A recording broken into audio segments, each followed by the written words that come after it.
박근혜 대통령이 권영세 주중대사의 후임으로 김장수 전 청와대 국가안보실장을 내정했습니다.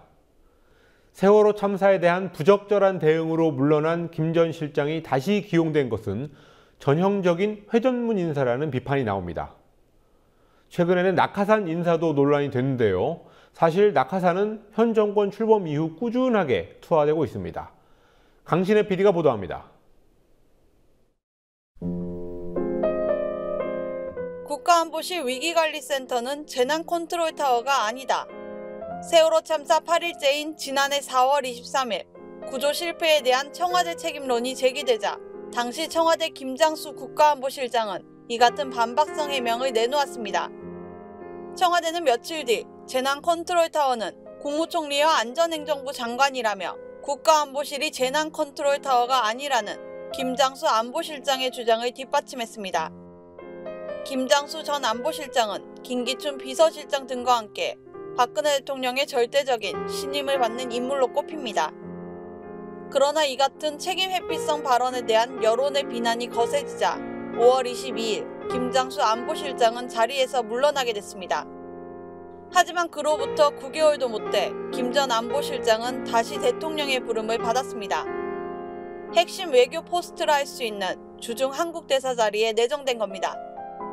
이를 두고 박 대통령의 인사 스타일, 같은 사람만 계속 쓰는 회전문 인사, 그리고 보훈 인사의 성격이 겹친 것으로 보인다는 분석이 나옵니다. 군 출신으로는 최초로 중국 대사를 맡게 된 김내정자에 대해 업무 적합성 문제가 제기되고 있습니다.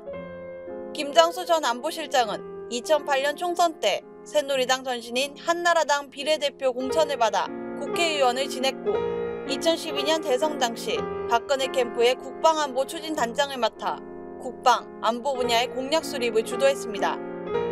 이후 대통령직 인수위원회, 외교, 국방, 통일분과위 간사로 참여했고 현 정부 출범 후 초대 청와대 국가안보실의 사령탑으로 임명됐습니다.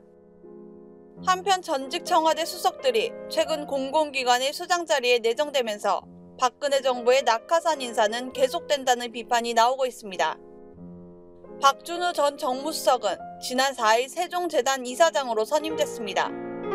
박 전 수석은 재단 이사장으로 선임된 자신의 거취에 대해 박근혜 대통령이 직접 결정한 일이라고 말한 사실이 알려져 낙하산임을 스스로 인정한 바 있습니다.